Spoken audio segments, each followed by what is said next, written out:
Well, I think every single one of us struggles with tapes we hear in our head, reminding us of our past, reminding us of our failures and our struggles. And until Jesus Christ shows up, like he did in Molly's story, which you're about to watch, and he tells us to hit the eject button on those tapes. And what Jesus always does is he puts a new tape and a new voice in our head, telling us that we are the loved children of the perfect Father. And that's Molly's story. This is a powerful story of a young woman hitting the eject button and beginning to listen to the voice of her Father in heaven telling her that she's the loved child of God. Check out Molly's story. I loved church. I felt a strong connection with God. I always felt like he was like with me.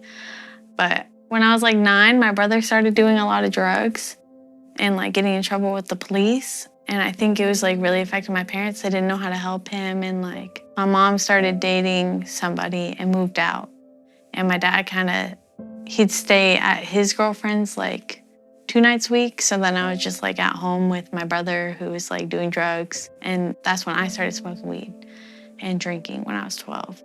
At that time, there was just some like sexual abuse when I was little. That's probably why I started drinking and smoking a lot more when I was so young. It was easy to just like jump in with what everyone was doing, which was like acid and Molly and cocaine and whatever else was around. So that just became like a daily use.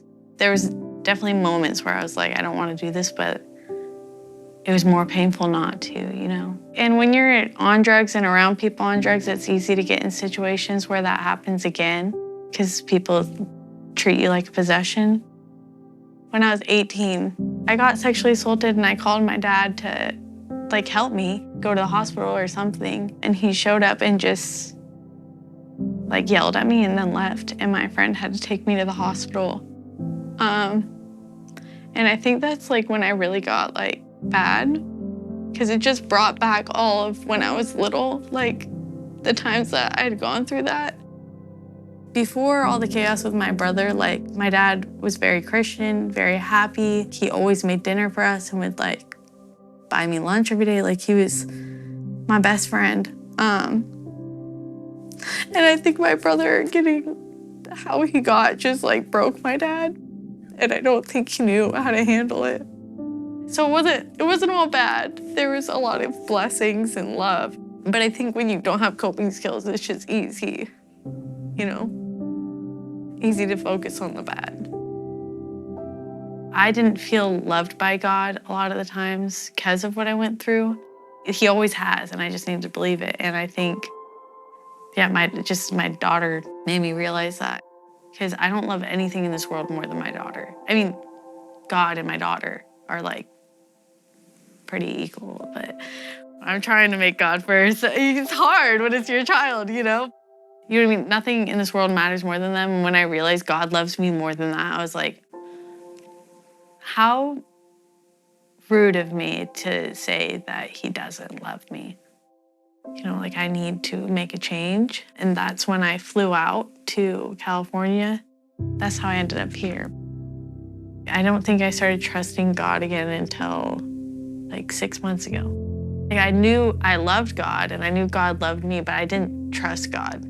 Like why are people like this way when I know they can be this way? You know what I mean? Like it was just so much anger. And I realized everyone is hurt. You know, everyone's struggling. Everyone needs God. This entire year, really, over and over again, I've just been reminded, like, God is the only answer to everything. Like, that's my problem. It wasn't not trusting God. It's like I need to forgive people and not resent people that have done nothing because I'm scared they're going to do something. I've learned love and how that is what God is. And that's really made me feel hopeful. My job is to obey God, and doing so, God knows exactly what I need.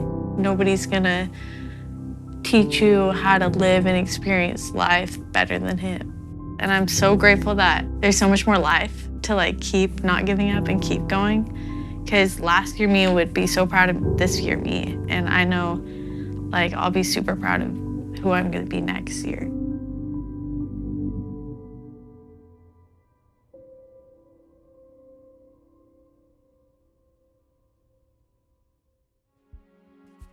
Hey, if you're like me, every one of these stories grabs your heart, and every one of these stories reminds you what Christmas is all about.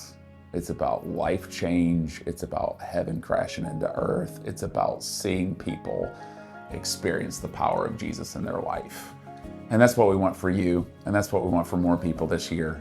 As we watch that story, I just want to invite you to prayerfully consider partnering with us this year in a financial way towards our Collide year-end offering. We're calling it Deeper Waters, and the reason is because we just want everybody, like that story you just saw, to step deeper into faith and transformation. And that includes me, and that includes you. We're trying to raise $2.5 million this year for more stories just like that. You can go to crb.gives, but just in this moment, I just want to invite you to prayerfully consider what God would have you do. Thank you, and Merry Christmas.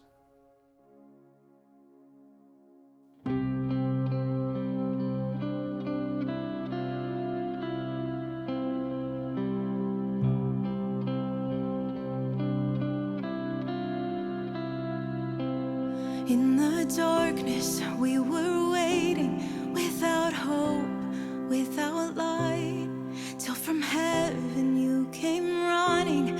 There was mercy in your eyes, to fulfill the law and prophets. To a virgin came the word, from a throne of endless glory to a cradle in the dirt.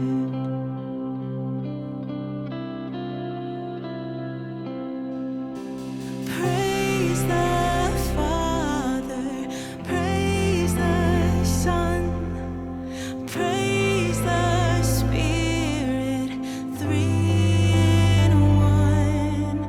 God of glory, majesty, praise forever to the King of Kings.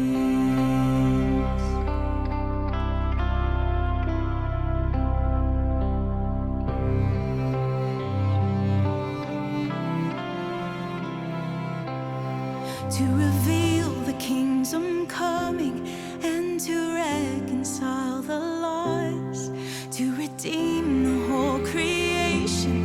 You did not despise the cross, for even in your suffering you saw to the other side, knowing this was our salvation. Jesus, for our sake you died.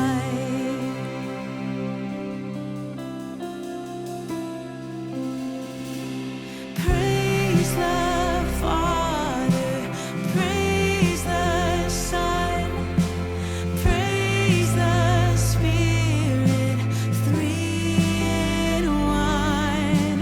God of glory, majesty, praise forever to the King of Kings.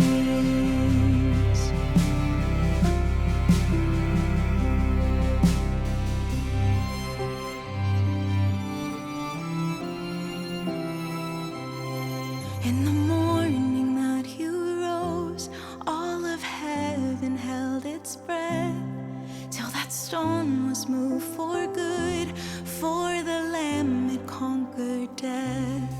And the dead rose from their tombs,